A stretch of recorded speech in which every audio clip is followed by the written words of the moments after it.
La presa de las Tres Gargantas y el proyecto de trasvase de agua de sur a norte son dos de los principales proyectos operativos de recursos hídricos del Partido Comunista Chino. La construcción de la presa de las Tres Gargantas suscitó acalorados debates entre los académicos chinos en las décadas de 1980 y 1990. Pero en el año 2000, el proyecto de transferencia de agua de sur a norte, que es más del doble de mayor que el proyecto de las Tres Gargantas, se puso en marcha en medio de una ola de silencio.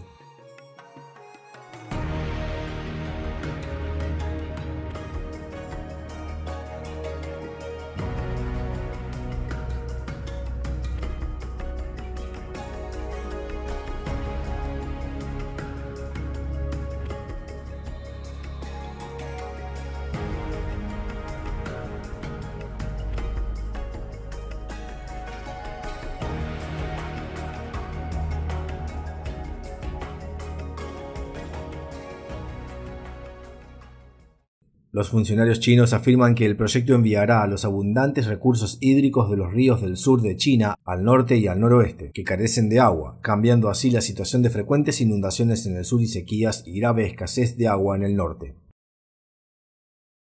El proyecto atraviesa 4 grandes cuencas fluviales de China, los ríos Yangtze, Huai, Amarillo y Hai, y la inversión total se estima en más de 77.200 millones de dólares.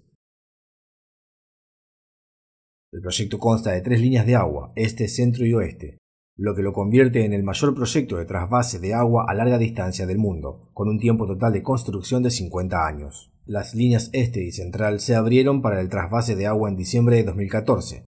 Como informaron recientemente los medios del Partido Comunista Chino o PSC, en los 7 años transcurridos desde su completa puesta en marcha, se han transferido al norte casi 50.000 millones de metros cúbicos de agua, lo que ha beneficiado a 140 millones de personas y ha optimizado el desarrollo económico de más de 40 ciudades grandes y medianas. La tasa de garantía de suministro de agua doméstica e industrial ha pasado de menos del 80% a más del 97% en las ciudades beneficiadas de la Ruta Oriental. La tasa de suministro de agua doméstica en las de la Ruta Media se ha elevado de menos del 75% a más del 95%, y la tasa de suministro de agua industrial ha subido a más del 90%. De hecho, es una ilusión creada por el gobierno chino. Incluso antes de que el proyecto esté terminado, ha demostrado que sus daños potenciales son incluso peores que los del proyecto de las Tres Gargantas. Empecemos con un ejemplo sencillo. Para salvaguardar la presa de las Tres Gargantas, solo hay que vigilar el lugar. El Consejo de Estado de China dictó normas de seguridad y desplegó miles de policías armados con armas avanzadas para vigilar la presa de las Tres Gargantas. El proyecto de transferencia de agua de sur a norte, en cambio, tiene varios miles de kilómetros. Por ejemplo, el canal central principal tiene más de 1000 kilómetros de longitud, como un puente elevado. Es un río colgante en las llanuras centrales. En caso de colapso del canal, las consecuencias serían más graves que el desbordamiento del río Amarillo durante la crecida. En 2001, cuando Beijing ganó el derecho a albergar los Juegos Olímpicos de 2008, Jiang Zemin, el entonces líder del PSC, amante de los proyectos de vanidad, lanzó apresuradamente el proyecto de transferencia de agua de sur a norte, en nombre de proporcionar agua limpia para los Juegos Olímpicos de Beijing. No fue hasta 6 años después, en octubre de 2008, cuando el Consejo de Estado de China aprobó el informe general sobre el estudio de viabilidad de la primera fase del proyecto de transferencia de agua del sur al norte. En otras palabras, ni siquiera se había realizado un estudio de viabilidad para este megaproyecto cuando se decidió en 2001. ¿Por qué, entonces, los expertos chinos en agua apenas plantearon sus objeciones? En el proyecto de las Tres Gargantas, los expertos que firmaron el informe se convirtieron en académicos de la Academia China de Ingeniería y de la Academia de Ciencias, mientras que 9 de los expertos que no firmaron el informe no se convirtieron en académicos. Los académicos chinos han aprendido a mantener la boca cerrada gracias a su experiencia con la controversia del proyecto de las Tres Gargantas. La mayoría de los ríos de China fluyen de oeste a este. Esto se debe a que la topografía de las montañas y ríos de China es alta en el noroeste y baja en el sureste. El proyecto de transferencia de agua de sur a norte ha modificado la dirección del flujo de agua. En lugar de fluir hacia la parte baja del río, el agua se envía a la parte alta. El coste de este proyecto de contraterreno es muy elevado. Veamos primero la Ruta Oriental. En su nacimiento se ha instalado el mayor grupo de estaciones de bombeo del mundo para elevar el agua. Es decir, mediante 13 estaciones de bombeo escalonadas, el agua se eleva desde 2 metros sobre el nivel del mar hasta 45 metros. el equivalente a subir 13 escalones. El agua del curso inferior del río Yangtze llega así a la provincia china de Shandong. La siguiente es la línea central. La construcción de la línea central comenzó en el centro de China, donde se construyen compuertas para desviar el agua hacia un canal artificial. El agua es escoltada hasta Beijing, la capital, por el mayor conjunto de acueductos del mundo. Este acueducto tiene una longitud de unos 10 kilómetros. El agua transportada por el acueducto fluye muy por encima del suelo. La primera es que hay un desnivel de casi 100 metros entre el embalse y Beijing. La segunda es que hay 3 ríos locales bajo el acueducto. El flujo de agua elevado tiene que evitar la intersección con los 3 ríos en el suelo para garantizar la independencia del acueducto. Además de este acueducto de gran tamaño, hay otros 26 de gran tamaño en la línea central. Para evitar fugas o deformaciones, la oficina de gestión necesita un control de 24 horas y una vigilancia manual. Hemos mejorado la observación de la temperatura, la velocidad y el flujo de agua, así como el patrullaje y la inspección del proyecto durante el periodo de congelación. Avisaremos con antelación en caso de peligro. Además, se han instalado 104 barreras de hielo y 295 conjuntos de equipos de fusión y bloqueo de hielo para garantizar un funcionamiento seguro y sin problemas del proyecto durante la temporada de hielo. El trazado occidental de este proyecto aún está sobre el papel. El plan consiste en trasvasar el agua del curso superior del río Yangtze al curso superior del río Amarillo. La dificultad es muy grande, ya que requiere atravesar montañas muy peligrosas y cavar túneles de agua. El proyecto de trasvase de agua del sur al norte, que ya está en marcha y en construcción, ha costado oficialmente 77.200 millones de dólares, pero el coste real nunca se sabrá, y lo que es más importante, no es el punto final del gasto. El gobierno central solo ha aportado menos de 6.300 millones de dólares para el proyecto. El resto, al menos más de 70.000 millones de dólares, procede de préstamos bancarios y fondos para la construcción, que se supone que se devolverán con los ingresos de la venta de agua. Los préstamos bancarios proceden de las cuentas de ahorro de los ciudadanos. Si el uso del agua del proyecto no se ajusta a las proyecciones, significa que los bancos incurrirán en muchas deudas incobrables y se pone en duda que la gente pueda recuperar sus depósitos. Entonces, ¿el proyecto alcanzará el punto de equilibrio en un periodo de tiempo razonable? Es poco probable. En diciembre de 2014, la Comisión Nacional de Desarrollo y Reforma de China anunció el precio del suministro de agua para el proyecto de la línea central. Reveló que el promedio de ingresos netos anuales por la venta de agua era de 1.000 millones de dólares estadounidenses o el 2,5% de la inversión. Es decir, que se tardará entre 30 y 40 años en recuperar la inversión. Pero hay razones para dudar de que el proyecto sobreviva con seguridad durante esas décadas. El plan del proyecto prevé el trasvase de una media de 18.500 millones de metros cúbicos de agua al año, desde las líneas este y central, lo que debería sumar unos 130.000 millones de metros cúbicos en 7 años. Según datos oficiales recientes, el trasvase acumulado de agua al norte es de casi 50.000 millones de metros cúbicos, es decir, solo se ha alcanzado el 38% del objetivo. Esto se basa en los datos oficiales. Como la falsificación de datos es grave en China, el porcentaje real puede ser inferior. Entonces, ¿por qué el proyecto no ha conseguido los resultados esperados? Según Wang Weiluo, un experto chino en agua que vive en Alemania, al principio del proyecto los gobiernos locales a lo largo de la ruta pensaron que el agua era de uso gratuito, por lo que proporcionaron una cuota elevada. Como resultado, el proyecto preveía la capacidad de trasvasar 18.500 millones de metros cúbicos de agua al año. Pero resultó que el gobierno central exigía a las zonas locales que pagaran por el agua. Además, los gobiernos locales tienen que construir instalaciones para conectar el agua a las redes de suministro, por lo que el coste para los usuarios finales es muy elevado. Según el Boletín de Recursos Hídricos de la provincia de Shandong, el precio del agua del proyecto de transferencia de agua de sur a norte es de unos 95 céntimos de dólar por metro cúbico, mientras que el proyecto del agua superficial y subterránea local oscila entre 5 y 10 céntimos de dólar por metro cúbico. Por ello, muchos gobiernos locales dicen que el coste del agua es demasiado alto y que no necesitan tanta agua como en el plan original. Hay otra razón importante que los gobiernos locales no se atreven a decir directamente. El agua de este proyecto no es deseable porque está muy contaminada y la calidad es mala. Los recursos hídricos en China han sido muy contaminados. En octubre de 2016, la Escuela de Estudios Ambientales de la Universidad de Tsinghua, en Beijing, publicó un informe sobre investigación del agua, en el que se escogieron muestras de agua de 44 ciudades de 23 provincias de China y en todas ellas se detectó un alto riesgo de sustancias cancerígenas.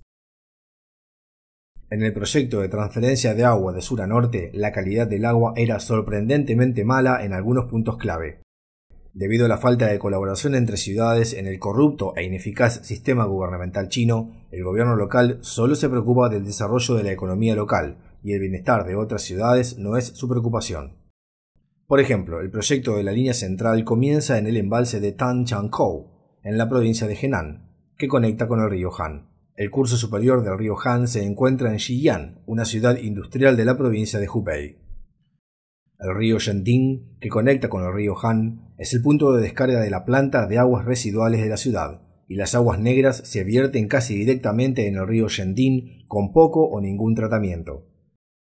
El río figura en el registro de la ciudad de Xi'an con una calidad de agua de categoría 5, es decir, un agua que ni siquiera cumple las normas para el riego agrícola y el agua para jardines. Los lugareños dicen que ni siquiera se atreven a tocar el agua del río, les pican los pies durante días cuando lo pisan. Ahora el agua contaminada desemboca en el río Han y se lleva a Beijing. El río Han tiene otro afluente procedente de un condado de la provincia de Jiangxi. Este condado tiene más de 300.000 habitantes cuyas aguas residuales domésticas y de producción también llegan al río Han, y los lugareños llaman a este afluente una fosa séptica natural. El agua de esta fosa séptica también va a parar a Beijing. Actualmente hay varios pueblos con cáncer en la cuenca del río Han. Se dice que hay cerca de 500 aldeas del cáncer en China continental. Las aldeas del cáncer más conocidas de China se encuentran en la cuenca del río Huai. Desde la década de 1980 se han construido en las zonas varias curtidurías, papeleras, fábricas de vidrio y plantas de fertilizantes que vierten grandes cantidades de aguas residuales directamente al río. Los medios de comunicación informaron de que en torno a 2013 hasta 200 personas de un pueblo de menos de 1000 habitantes tenían cáncer. Un equipo de investigaciones del Centro Nacional de Control y Prevención de Enfermedades de China confirmó la relación directa entre las altas tasas de cáncer y la contaminación del agua. A pesar de que el gobierno chino afirma haber invertido en el río Huai, su eficacia real ha sido cuestionada por la opinión pública. El río Huai se cruza con la ruta oriental del proyecto de transferencia de agua del sur al norte, que está conectado por un canal y forma parte de la ruta oriental. Ya en 2006, el Instituto de Investigación Científica para la Protección de los Recursos Hídricos del río Huai predijo que el proyecto de la ruta oriental podría causar un rápido deterioro de la calidad del agua en la línea principal y graves incidentes de contaminación del agua. Como resultado, muchas ciudades han intentado reducir la cantidad de agua que reciben de este gran proyecto. La ciudad de Tianjin, próxima a Beijing, rechazó de plano el agua del proyecto de transferencia de agua del sur al norte, prefiriendo utilizar agua desalinizada. El propio proyecto de trasvase de agua del sur al norte también ha causado grandes daños al entorno natural. Según Wang Wailuo, el canal principal del proyecto de la línea central ha construido más de 200 proyectos a través de ríos grandes y medianos. Cientos de ríos naturales han sido interrumpidos por este canal principal y han desaparecido. En estado natural, antes de que se construyera el proyecto de transferencia de agua de sur a norte, había más de 800 ríos naturales que fluían de oeste a este, pero después de que se construyera el canal troncal de transferencia de agua de sur a norte, solo quedaban 200 ríos. En su opinión, la inundación de 2021 en la ciudad de Chenzhou no se debió solo a la liberación del agua del embalse, sino también a las consecuencias del proyecto de transferencia de agua. La zona donde desaparecieron los ríos se utiliza como terreno agrícola o para la construcción, pero es el lugar original donde estaba el río, así que cuando se produzca la inundación el agua volverá. El canal principal de la ciudad de Chenzhou formaba una muralla natural, por lo que se desvió e inundó la ciudad de Chenzhou con fuerza. Algunos estudiosos estiman que el porcentaje aproximado de agua extraída del río Han es del 36%. En su libro Water, el experto en agua, Robin Clark, señala que cuanta más agua se toma de la escorrentía, mayor es el problema que causa. Según la experiencia europea, una proporción inferior al 5% no causará problemas, una proporción superior al 20% causará graves problemas. Caixin.com de China informó en 2019 que varios académicos señalaron que el nivel de agua del río Han ha descendido gravemente después del proyecto de transferencia de la línea central. La contaminación del agua ha aumentado y los peces pueden haber disminuido significativamente. Muchos estudiosos creen que el trasvase de agua del sur al norte puede provocar un mayor reflujo de mareas saladas hacia el río Yangtze, afectando así la calidad del agua potable de Shanghái, provocando una crisis hídrica. En febrero de 2019, el antiguo viceministro del Ministerio de Vivienda y Desarrollo Urbano Rural de China publicó un artículo firmado en una revista profesional, Water Supply and Drainage, en el que escribió: a medida que aumenta la escala de desvío de agua, al mismo tiempo en algunos lugares la diferencia de composición entre el agua trasvasada y el agua local ha provocado la disolución de las incrustaciones en la tubería del agua del grifo, lo que ha dado lugar a una nueva contaminación, bastante difícil de controlar. Por lo tanto, el modelo de transferencia de agua a larga distancia para resolver la escasez ha tenido algunos problemas. 4 meses después, el funcionario fue destituido de su cargo. ¿Cuánto puede durar el problemático proyecto de trasvase de agua de sur a norte? En 2014, un comentario en línea de un físico estadounidense sostenía que en pocos años la sedimentación bastaría para desechar el megaproyecto mundial. Escribió que el proyecto de transferencia de agua de sur a norte era un completo fracaso y una mala idea. En la demostración y ejecución del proyecto no participó ningún experto en sedimentos, porque los expertos sabían que el problema de los sedimentos no podía resolverse. Utilizó un video para demostrar su punto de vista. No es una exageración decir que este proyecto, con una inversión de 77.000 millones de dólares, es un desastre. En noviembre de 2019, el primer ministro chino Li Keqiang fue el anfitrión de una reunión sobre el trabajo de seguimiento del proyecto de transferencia de agua del sur al norte. Esto despertó la preocupación de los analistas, que se preguntaron: ¿qué trabajos de seguimiento son necesarios para este proyecto? El PSC termina primero el proyecto principal de trasvase de agua, dejando para el futuro muchos problemas, incluido el control de la contaminación. Más tarde, se necesitan más proyectos y de mayor envergadura para remediar los problemas. Además, el entorno económico de China se está deteriorando. Este proyecto no solo ha dejado una enorme carga de deuda, sino que también requerirá mucho dinero para su mantenimiento y reparación en el futuro. Algunos pueden argumentar que si la escasez de agua en las ciudades del norte se remedia con este proyecto, entonces hasta cierto punto también tiene sentido. Veamos un ejemplo sencillo. El mayor impulso para poner en marcha este proyecto se debió a que el PSC afirmó que Beijing sufría escasez de agua. En la actualidad, cada año se trasvasan 1.000 millones de metros cúbicos de agua del sur a Beijing. Los antiguos científicos chinos miraban hacia el cielo para observar la astronomía y hacia abajo para estudiar la geografía, y desarrollaron el Feng Shui. A ojos de los antiguos chinos, Beijing tenía uno de los mejores Feng Shui del país. Ha sido casi continuamente la capital durante los últimos 700 años y la capital de 6 antiguas dinastías. ¿Cómo podría faltarle agua? Hay 5 grandes ríos que fluyen por Beijing, entre los cuales el río Yongting era la mayor fuente de agua para Beijing. Después de que el PSC estableciera su régimen en 1949, se construyeron más de 500 embalses en el río Yongting, lo que provocó que se agotara en un 90% y que finalmente fuera declarado no apto para el consumo. Algunos estudiosos creen que si el río Yongting se revitalizara a su ecología y caudal naturales y se tratara la contaminación del agua en la cuenca, a Beijing no le faltarían 1.000 o 1.500 millones de metros cúbicos de agua. La China Roja ha construido casi 100.000 embalses y presas en 70 años, cuyos peligros hemos analizado en videos anteriores. El enlace al video se encuentra en el cuadro de descripción de abajo. El núcleo de la teoría china del Feng Shui es honrar la unidad del cielo, la tierra y el hombre. El comportamiento humano debe estar de acuerdo con el contexto y la dirección de las grandes montañas y ríos. Los seres humanos no pueden perturbar esta grandiosa y delicada disposición de la naturaleza, y mucho menos crear oposición. Los ríos son la línea de sangre de la tierra, y cortarlos deja a la tierra enferma. La obstrucción de los vasos sanguíneos del paciente se hace cada vez más grave, hasta llegar a formar ataques cardíacos y ataques cerebrales, que provocan la muerte. En el Feng Shui también existen los 5 elementos de la naturaleza: oro, madera, agua, fuego y tierra. El atributo del sur de China es el fuego, por lo que hay mucha agua, y el agua se utiliza para equilibrar el fuego. El norte es lo contrario. El proyecto de trasvase de agua del sur al norte alteró este sistema de circulación equilibrado. Como destructor radical de la cultura tradicional china, el PSC no respeta ni conserva la naturaleza. Lemas como que las montañas se inclinen, que los ríos cedan y atrévete a cambiar el sol y la luna en uno nuevo Aunque en los últimos años el PSC ha transformado sus eslóganes bélicos en un lenguaje aparentemente humanista y poético, la creencia subyacente de que la humanidad prevalecerá sobre la naturaleza y el destino nunca ha cambiado. El 28 de septiembre de 2020 se creó la China South to North Water Diversion Corporation Limited, que es 100% de propiedad del Consejo de Estado de China. Cuando el medio de comunicación china Sina.com informó de la creación de la empresa, se mencionó claramente que China se enfrenta a la presión económica a la baja y necesitaba impulsar la inversión, aumentar el empleo, etc. Por lo tanto, el proyecto de transferencia de agua de sur a norte en China tiene un nuevo honor: el proyecto de felicidad del pueblo chino.